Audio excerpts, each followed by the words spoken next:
Good morning, everybody, and welcome. What a horrible Tuesday morning it is weather-wise. Certainly is up here in sunny Manchester, but hopefully for everybody where you are, it's a lot better, and it's great to see people from around the country in here. A number of brewers, plus other suppliers as well. So it's fantastic to see you, and thank you for you giving over the time this morning. All you brewers out there, I hope you've all mashed in already. So you've got an hour to spend some time with us. As Ruth has already said, this morning is a discussion that I want to have, really. And I would really value your engagement, if that's at all possible. I know people like Eddie and Barry are never shy of words. So this morning it'd be great to get your feedback. It's not a talk at seminar at all. It's a talk with, and hopefully I might be able to give you a couple of real jewels that you can use in your own business. So please ask questions, and as we go through the morning or through the next 40 minutes or so, I'll be asking questions of some of you as well. So without further ado, I know some of you, which is great. There's a lot of you that I don't know. So just so you know who I am, let me give you a little bit of my background, if that's possible. Firstly, my name's David Grant. I'm manager of Caterpel, and owner of Caterpel, which is a consultancy business. But my background is in sales and marketing within the FMCG sector, which is fast-moving consumer goods. Over the years, and there's been a lot of years, but over the years I've worked with people like Trebor, Bassett, with Courage Brewing Take Home down in London, and Philip Morris Marlborough Cigarettes. With my time with Courage Brewing, and this might be of interest to some of you, certainly the London brewers. When I worked with Courage Brewing, I was selling more pint bottles of Guinness than any other territory in the world other than Northern Ireland. Why that was, I don't know, but it was something to do with everybody in the West End of London, in the East End of London, I should say, that just drank pint Guinness to take home. And as I say, I work with Philip Morris. You all get invited at times, and I've been invited in the past to breakfast meetings, which are networking events, and I hate those networking events. But you go to them because you think it's going to be good for business, and you're asked to stand up and introduce yourself. And with my background so far, I always do, and I introduce myself at those meetings as the drug dealer in the room, because if I've worked with sugar confectionery, if I've worked with alcohol and tobacco, then I'm as much a drug dealer as anybody else, and I'm quite proud of it because it's all been done legally. From working with those individuals, I've also worked with Grand Metropolitan brewers that you might have heard of in the past, people like Watney's, Truman's, Usher's, Norwich, Wilson's Brewery that you might know of in the north, and latterly with Grand Metropolitan. And it's not my fault, but I also dealt with a company called Intrapreneur, which was the start of the least business package and the demise of the brewers and the introduction of the pubcos. So that's what I did with Grand Metropolitan. I then helped set up a couple of pub companies, which we set up, ran for a few years, and then sold.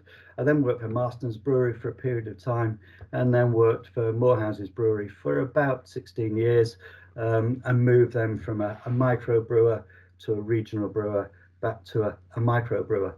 And now for the past, since 2016, 2017, I've really been my own boss, and use the experience that I've learned to help other people now avoid some of the mistakes that I've made. And by goodness, I made quite a few. So if I can move on, what do I do now? Well, I work with business owners and senior managers of businesses, all sorts of different businesses, to identify their goals, what they don't want for themselves sometimes, and also what they want for their business. More often than not, they know what they want for the business, but they don't always know what they want for themselves. And this is a perfect opportunity now. We've had 15 months to reflect on what we've all been doing while we've been in COVID, to make some significant changes as we move forward out of COVID and into the new world, because we'll never go back to the way it used to be, or I don't think we will do. I also take the opportunity as I'm doing this with businesses to prod around within the business and review the business's whole working practice. And I do that because I'm unemotional about their business and I'm not precious about their brands. And if I can talk to brewers, and if I can talk as a brewer, which I never was, but all I did was run a brewery, you get very precious about what you do. And quite rightly so, we can all be passionate about it, but we get really precious about our product. And I got told and learnt a lesson fairly early on by a licensee in Lytham St Anne's that my beer was all right, and was as good as some others. But you know, at the end of the day, it's a dark liquid that's cold and wet and gets you pissed. And it brought a rude awakening to me to know that there were other great beers around, and I just brewed a few of them, even though in 2002, 2003 we were classed as the international brewer of we won a significant prize with the international brewers, but nevertheless it's just a beer. It's a product which we're all really passionate about, and as you should be, and we were. So I look at other businesses, how they work.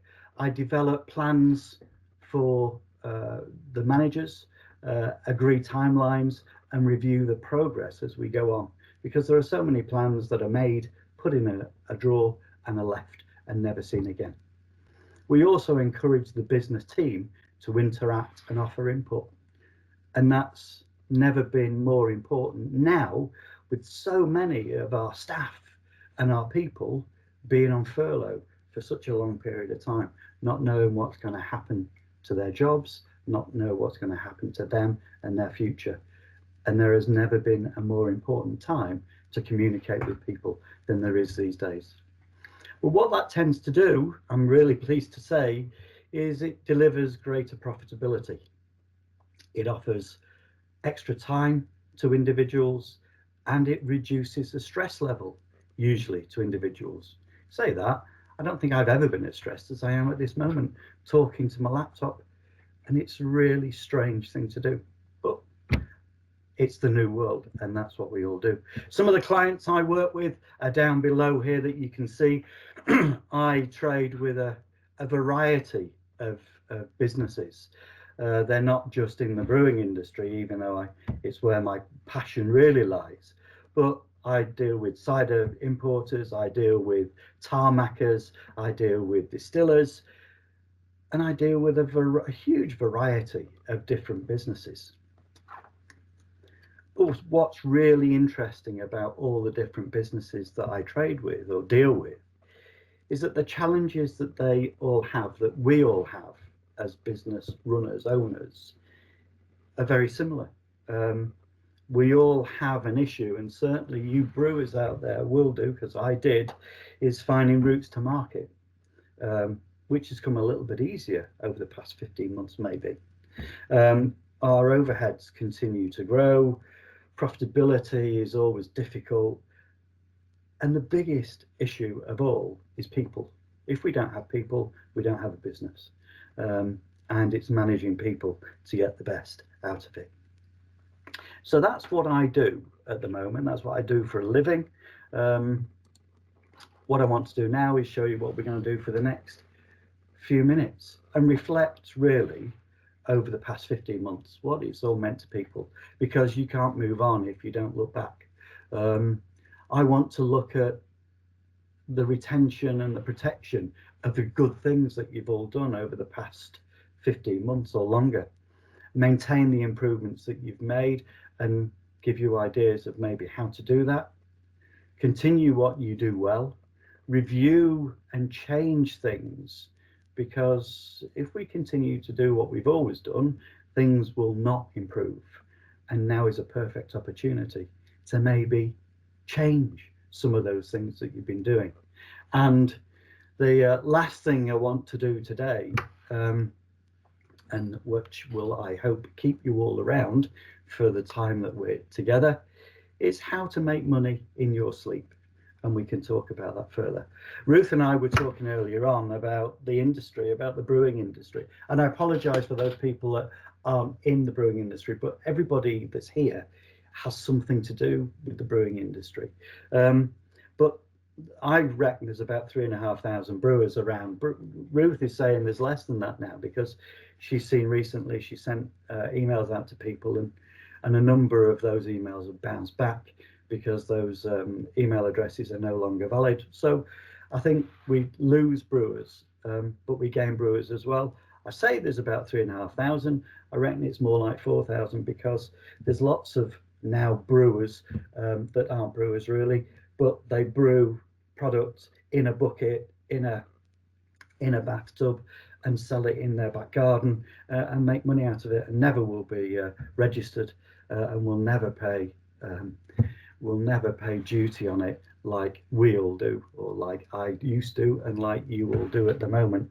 So the business is changing. It's going to get even more difficult, and we need to reflect on what we all do. So let's have a look, if I may, at what's happened in the past 15 months. We've had 4.5 million COVID cases. We've had 128,000 deaths, God forbid. And I've been to 2 funerals, one of which I had to stand outside, and one of which I've been to because of COVID. And COVID has affected all of us one way or the other. 15% of UK businesses are at risk of permanent closure, and that is a real fact. And we've got unemployment is raised to 5.6%. However, that's not as high as we were projecting it would be. So things aren't as bad as maybe they could have been. Our high street's been decimated as consumers go online, and it's great looking at some of your websites, which I have done over the past couple of days, to see how much activity you do on your online shops now, which is fantastic to see. We know that income has reduced as turnover has fallen, but profit margins have increased in certain businesses, and cash flow has been restricted. So that's some of the negatives, not all the negatives. Our mental health has been affected. The fact that we haven't been able to see people has been really affected, and we're all starting to look forward to the relaxation which is happening at the moment. And we'll talk more about that in a little while, because I'm one that, like I hope all of you, have been out there to enjoy the more freedom that we've had for just over a week now. But what we have had in the past few months is, without COVID, we wouldn't have had the opportunity to stand on our doorsteps on a Thursday evening and applaud the NHS for what they've done. We wouldn't have got to know our neighbours as well as we have done. We wouldn't have found all the local walks near where we all live that we have done. We wouldn't have been introduced to Captain Tom Moore and the phenomenal work that 99-year-old did as he turned 100. And he wouldn't have had the opportunity to become an honorary member of the England cricket team, and at the age of 100 been to Barbados to watch a test match. The skies have never been bluer. We've had fewer car accidents, and we've had a fall in the crime rate.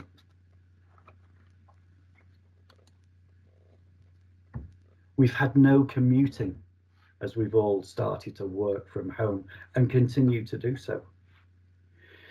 11.2 million people, employees, have been offered furlough cash, which is phenomenal. £73 billion has been lent by the government. And I sound now like a party political broadcast, but I'm not. But that money has been lent through the coronavirus business interruption loan scheme. Businesses that never would have thought about it have actually gone online and have done quite well being online. Business costs have reduced because everybody's been on furlough or closed or trading with a skeleton staff. There's been reduced spending but increased savings with some people. And we've had time to reflect on our values, on what we've been doing. Pubs and breweries have been closed for too long. Both have gone online. Brewers have been initially were selling beer from the brewery in plastic bags virtually to move some of the liquid along. David, yeah. Sorry, can I just interrupt you? We've had a comment come in from Gordon Ratcliffe. It's about the fact that the government, 73 billion has been lent, but as Gordon quite rightly says, that money has to be paid back one way or another. Absolutely. And that's, it's an opportunity there, but it's a huge, huge risk and challenge to pay that money back. It is, and that's why I think we need to be so careful at this time, because there is money that needs to be paid back. I don't think we know yet, Gordon, maybe you can tell me, whether they've agreed timescales for the repayment of those loans. And I don't think they have as yet. It's still out there, but there is still a need to ensure that we continue to reduce costs where we can, where we watch our cost bases, because our turnover won't increase as quickly as our costs could do. And I want to talk a little bit about that later, but you're right, that money does need paying back, and it's remiss of me not to mention the fact that it doesn't come with an interest, I don't think, but it needs paying back. Over the timescales, I don't know what they're going to be, but it's another cost that we all have to bear as we move forward. Does that? Gordon's just pointed out that in Scotland, the government are already calling the grants in. They're calling them in already? Yeah. Now, I know in England, if it's bounce back loans or if it's the Sybil's, that I know they extended the payback period. I think it's 10 years. But even so, if you're a business, David, and you've got to bring your people back because furlough's finishing, and it's become, you've got to bring them back, but you've not yet got your sales ramped up, and you've got the loan that you've got to start paying back, be it a little bit or a lot or whatever. It's just another cost. It's just another challenge when you need to get back on your feet. It is, and it's something that that is a business challenge that we've got to try and manage. And the only way of managing that is by keeping the costs as low as we can. I know what you say, Ruth. You're right about you need to bring people back from furlough, but I've noticed this week that there are still so many businesses with lots of people that are still on furlough, as they should be. And that's what I'm advocating, that you keep as many people as you can on furlough. You still need to do business. You still need to ramp your business up. But there's ways of doing it by not putting salespeople on the road. I'll talk about cost savings as I move on a little bit, but I acknowledge the fact that that money is repayable at some stage or other. And when we took that loan out, we all knew that it was going to be repayable. Right. I'll let you carry on, David. Sorry. All right, no problem. Thank you. So, as I was saying, brewers and pubs have been closed. They're opening. Profit margins or turnovers down. Profit margins, however, have started to increase with some people. Yes, I know turnover's down tremendously, but with the work that so many have done, and I've been speaking to a few of my clients who have found that their margins per litre of liquid have actually increased because they've been trading with consumers and delivering to consumers. That threw me completely, Ruth, but I'll come back to it in any case. So businesses have gone online, costs have been reduced, spending's reduced. So what do we have to do? We have to retain and protect all the good things that we've got. Yes, we've got additional costs on the horizon that we've got to pay for, loans or whatever it might be. But what we do have to look at is how we retain and protect what we've got. And one of the ways of doing that is engaging with our online customers. Those online customers are not going to go away. I believe that our online customers and our customers are changing. People are going back to pubs now. People have realised that they've saved fortunes while they've not been going out because they haven't been able to. And now they can all go out. Their expectations are quite high, and they're going out, as I did last weekend, to bars and restaurants, which were okay, but they weren't fantastic as I expected them to be, and they really weren't. And am I going to go and spend £100 on a Friday just to get a mediocre experience? I don't think I am going forward, and my age group aren't going to do that as we look at it. So we will have an influx of extended business over the next few weeks as people do get out and start going to pubs and restaurants. But people are going to realise that their expectations aren't being met and could well start staying at home. So your online customer is going to be as important, if not more so, than it has been. And it's great to see that some of you are already engaging. I know that one London brewery is from their website, I see, who are opening a new brew house and tap room in July, are already offering their online customers 10 free memberships, and it's a form of a raffle. So that's something that they're doing now, which is costing them nothing at the moment. They're gaining extra sales from it because people are, I would hope, are looking for the free membership and will buy product now, and that brewery will not be paying anything back to them until at least July, and then for the rest of the year. They also, this brewery, they're also interacting with their on-trade customers and offering a discount for 1 week, is what they've said, just to get people reordering.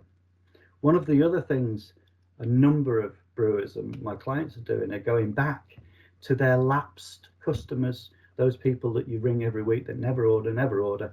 Now is the opportunity to go back to them and say, well, you know what, it's about time that we did. New world, new opportunities. Have a post-pandemic on-trade offer, which is what some brewers are doing. But it doesn't have to be a cash offer. It could be something completely different. It could be a cleaning materials offer that somebody like you do with Murphy's and get cleaning materials for that company. Protect cash flow is what it's all about, and keep costs to a minimum is what we have to do.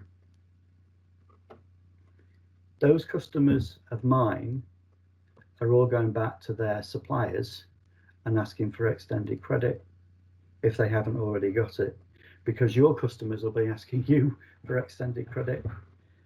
Ask customers, more customers, to go on cash on delivery, so you're increasing your cash flow. And keep costs to a minimum. It's dead difficult to do, I know, but retain that furlough scheme where you can. I used to have 6 field sales people, all of which used to cost a fortune. I thought I needed them, and to be fair, I didn't really. In fact, I wouldn't do now. I might have done a few years ago, but not now, because our customers, our licensees out there, don't necessarily want to see people any longer. They prefer texts rather than telephone calls. They want to see people to get free glasses and free drip mats, but they don't want to see people to place orders because that's done already. If you have Salesforce, try and keep them furloughed, but maybe bring them back 1 or 2 days a week. And if you're doing that, you bring them back on a telesales format.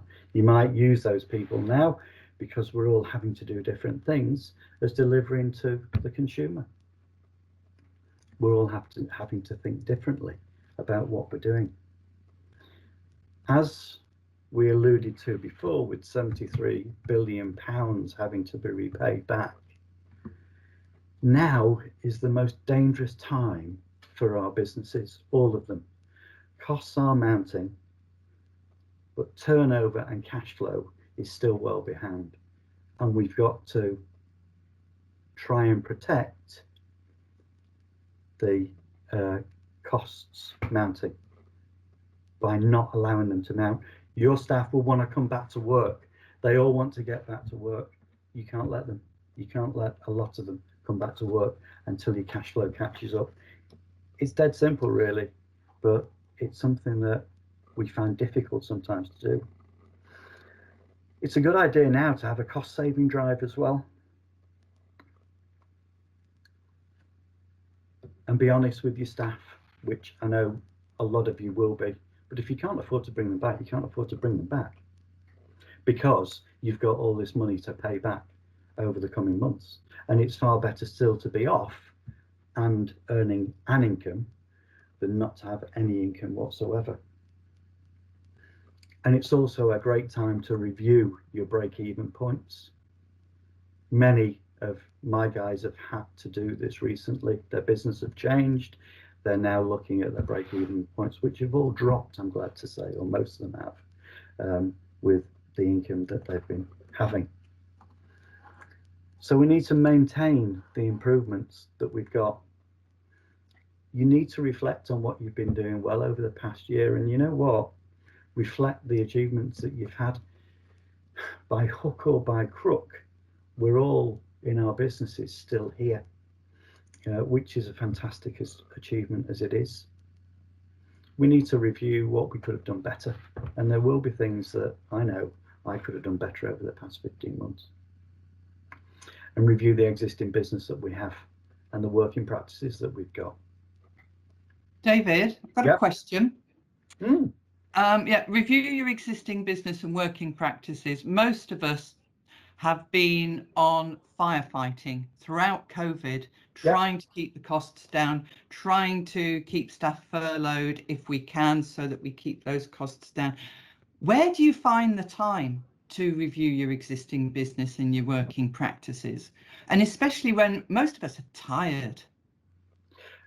Absolutely, I think we are. It's about survival, and we've all been treading water to a certain extent and not living for the past few months, and just firefighting. But as business owners, we have to make that time, because by making the time to review what we could be doing will save us time as we move forward. And it's always difficult to do. And I know there's a number of people that don't have the time to do that. So they bring consultants in, like me or others, that actually have the time to make them focus to do it for a period and do it together.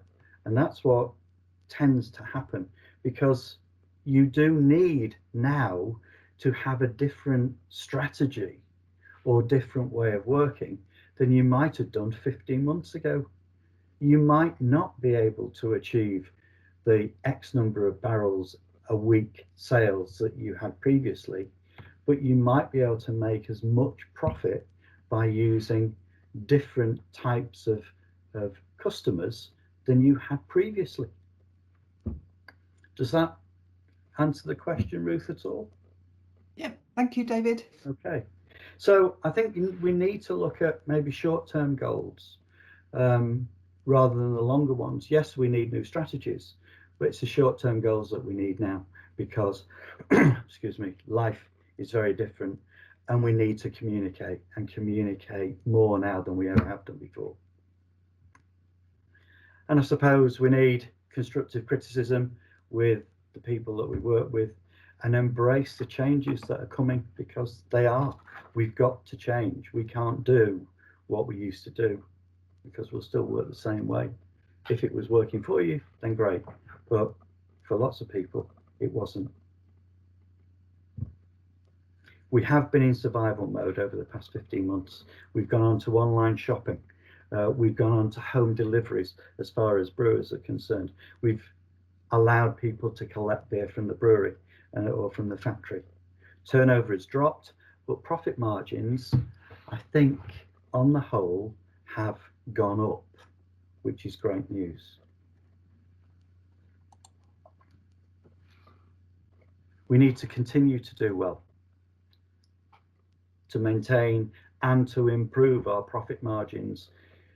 We've lived for 15 months or longer without some of our customers that might have been unprofitable businesses. So if we've lived without them for 15 months, do we actually need them back now? Or can we do something which some brewers do or businesses do, which is reduce costs so significantly that they don't need that turnover and that unprofitable business? If you're not being paid for something, what's the point of selling it? Because it's not sold. Never forget that profit is sanity.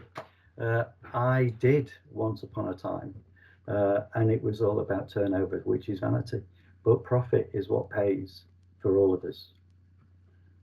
Build and protect the cash flow. Cash is still king, whether we like it or not. And do cost reduction programs that you've got to drive. It's all about saving money. So do we, and I go round to brewers these days and distillers and find that everywhere, you know, all the floors are wet. Yeah. Hose pipes don't have triggers on the end of them. There's waste that's unnecessary. I used to brim fill my casks. I used to put Murphy's finings into casks by the jug and find that I was putting more stuff on the floor than I was putting into the cask.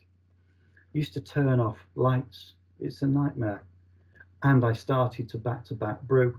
I know everyone's really tired, but it's great if you could brew twice in a day than once every day, because it reduces your costs. And by doing that, involve the team in it. Get the team to monitor your meters to see how much you are using and what you could be saving. And it's all about working smarter. It's a strange thing to say, but it really is in this day and age. And you've got to review and change. Have a plan, but have an up-to-date plan to help you repay your £73 billion loan. Reflect and review on the achievements. It's not all been firefighting. I'm sure a lot of you have done phenomenal things over the past 15 months. And now's a great time to resolve the issues that you always put off. I always used to do it. I would clear all my 150 emails because it was an achievement, but I'd leave some of the issues. My issues used to be terrorists in my business, and every business will have a terrorist around. My terrorists were twofold. One of them were draymen. Well, it wasn't draymen at all. It was overtime that the draymen used to have, and I used to pay 500 quid a week, I think, for overtime to my draymen. We resolved that terrorist because we put the draymen on a job and finish. And because they were on a job and finish, £500 a week came back into the business. There was no more overtime. And it worked extremely well. I had a terrorist with an employee. We all have them, and I paid them off at the end of the day. It was far easier to do that than it was to go through a tribunal with them, which they didn't have grounds for, but they would have done. Delegate more. I deal with boardrooms that have MDs and senior teams. And when we get senior teams and MDs together, we put them in different rooms. We'll put all the MDs together. We'll put all the senior teams together. And one of the big complaints from the MDs is that they're boardroom staff, their senior team, don't step up to the mark. I know this isn't always the case, but it quite often happens that the MD said they don't step up to the mark. And you talk to the senior team, and the senior team say, our MD doesn't let us do anything. We want to do more than we do. We want to be trusted, but he won't give us anything to do. So delegate more, and never be afraid to ask for help when it's needed, or ask for other people's opinion. But if you're going to ask for other people's opinion, then you need to listen to what they say. We are in a new world, whether we like it or not, and it's never going to be the same. COVID is with us for the foreseeable future. It's not going to go away. It's going to be here. Our values have changed, and we've had time to reevaluate what we're all doing and what everybody's doing. I'm looking around because I'm looking at all the notes that I've made on about the different brewers that are here today and about all of you that are here today. But Nick will know with his consultancy that people are asking to help with things that they now need to do following COVID.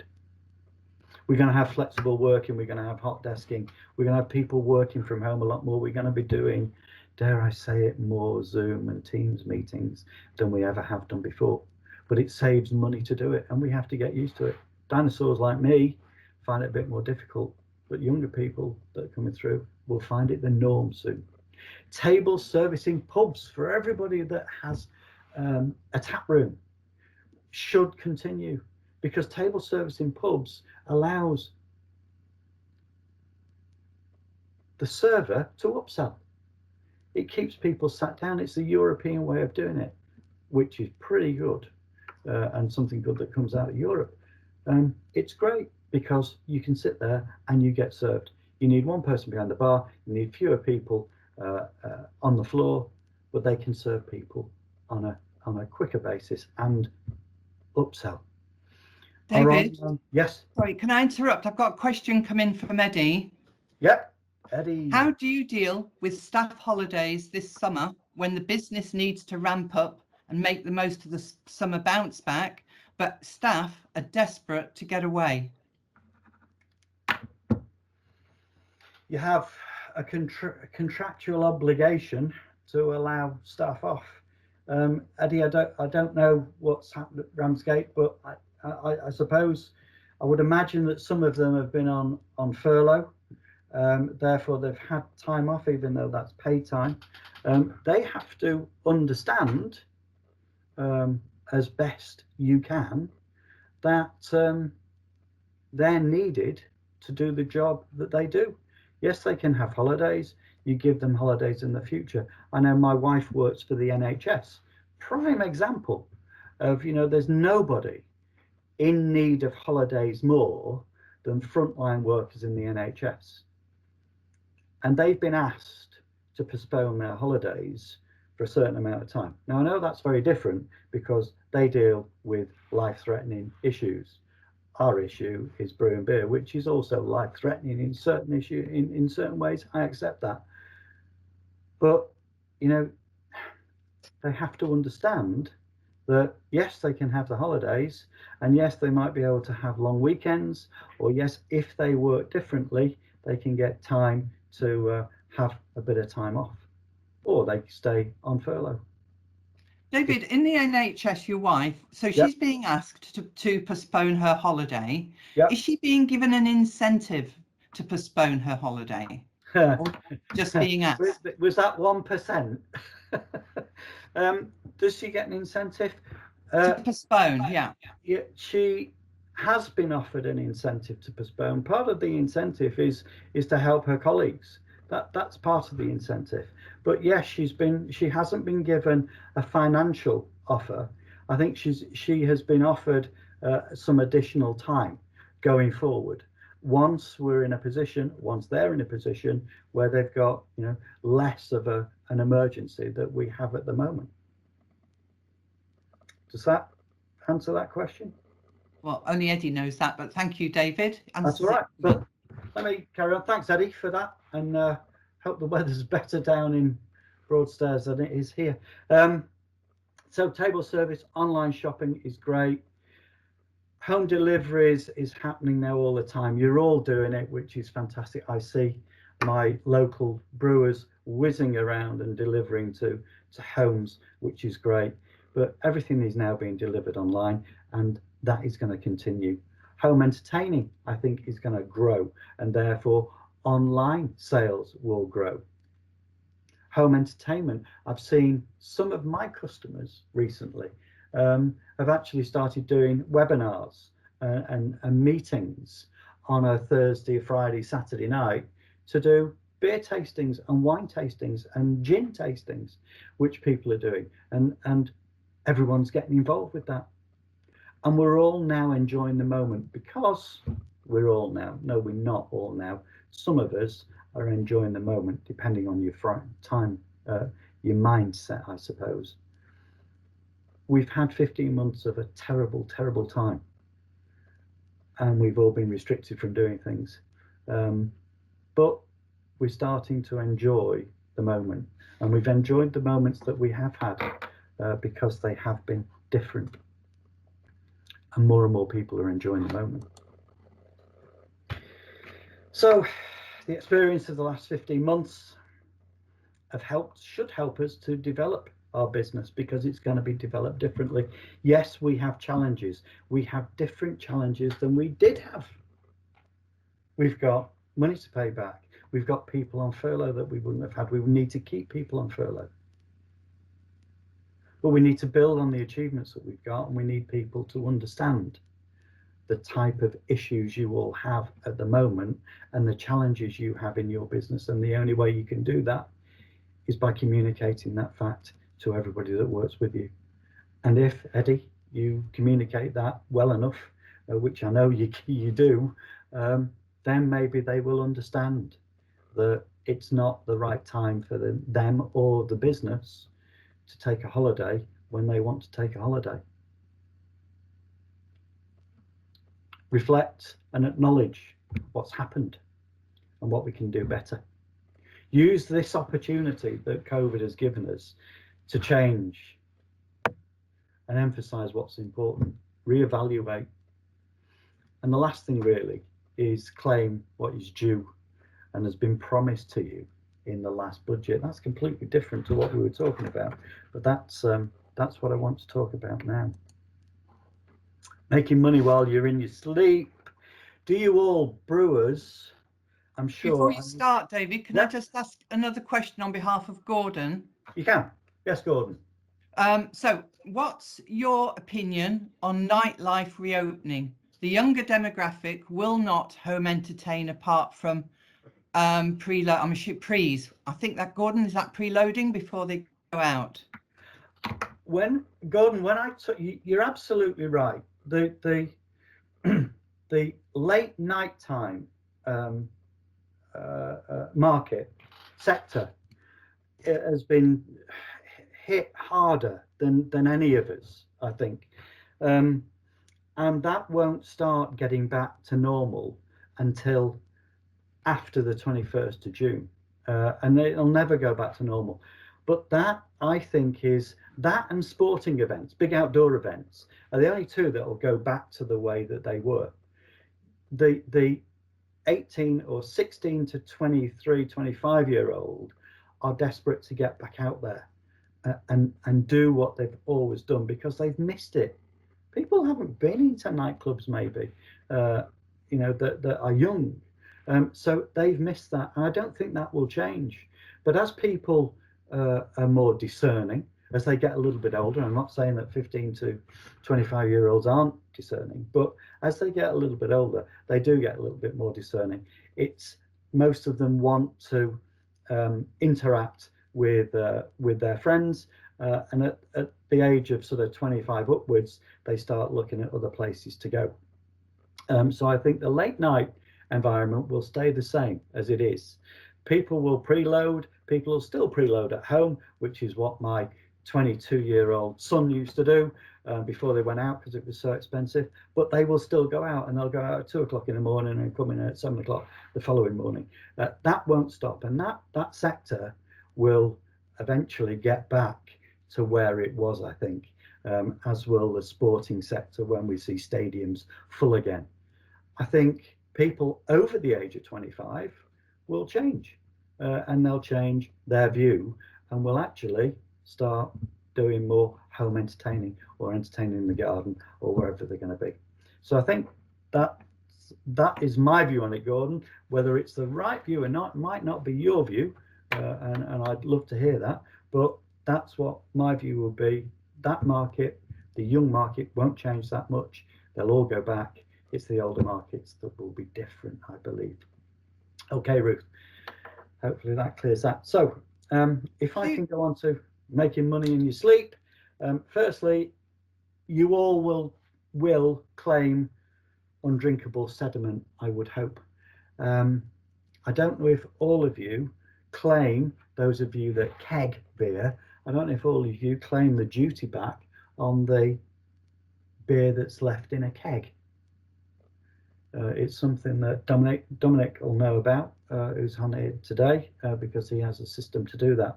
But that's a form of cost saving that maybe you currently throw down the drain. Don't know. But the other things are, for those of you that are a limited company, that manufacture, that develop new products, that experiment with raw material, that develop, use different forms of packaging and do something unique with your business, then there are things that you can claim for which are rightfully yours. What I'm talking about is research and development. And you'll go, oh, no. But research and development, you all research the product, the raw material that you buy, and you all develop product.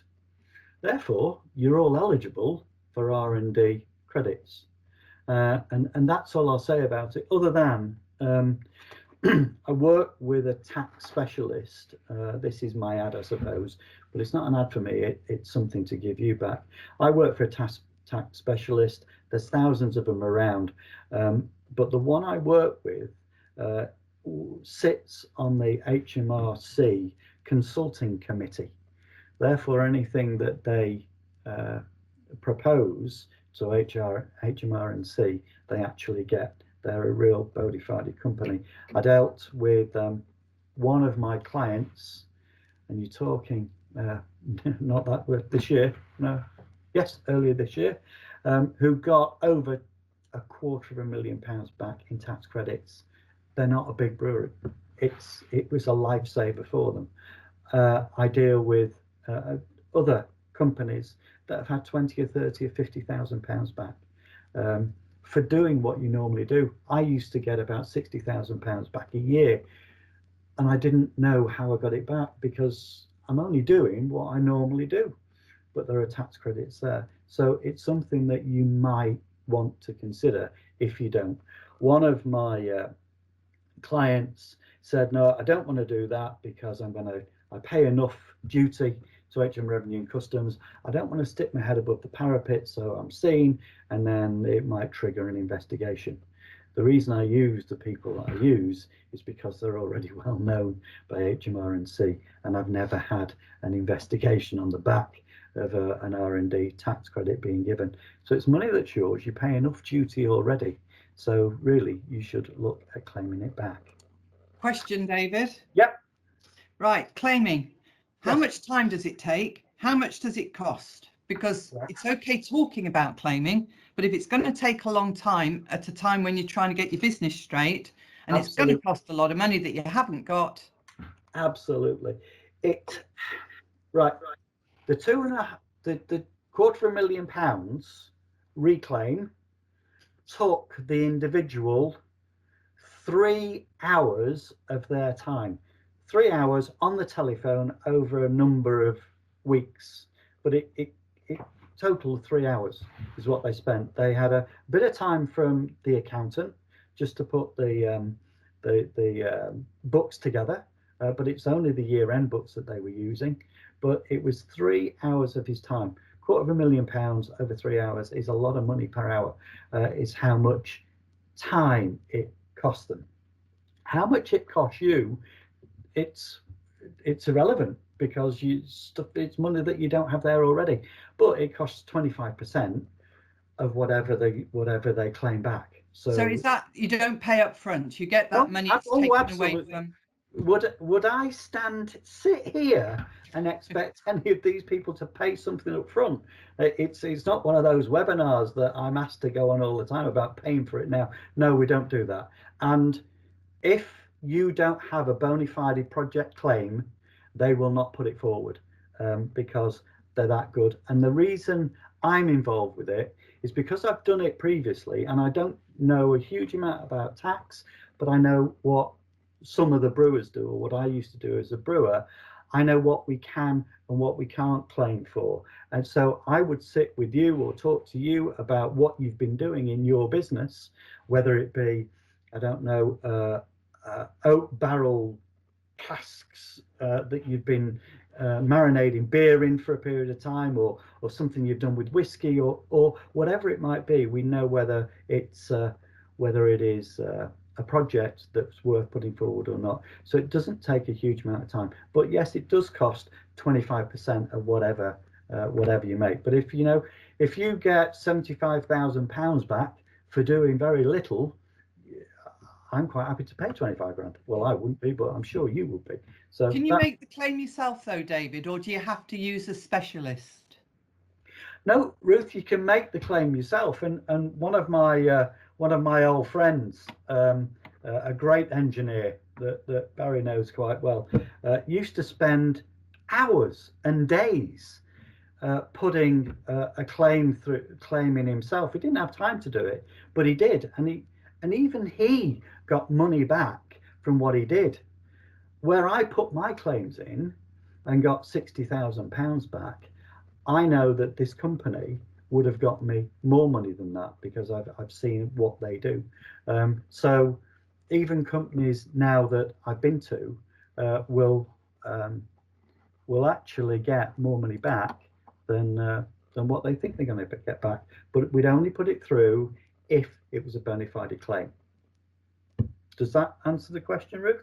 Yes, thank you. And just while I'm on, Dominic Smith just commented on about claiming sediment and keg leftovers. You are 100% right, and there are few clients that enjoy the ullage reclaim system. So that sounds like an endorsement of that one. Absolutely. Well done, Dominic. You're absolutely right, and I hope you appreciate the fact that I'm still batting for you at this end. But I'm batting for every brewer, because those that do keg don't usually claim it back. And where we talk about £73 billion of repayments, let's get the taxman to pay it rather than us. And that's really what I want to do. So thank you for this morning.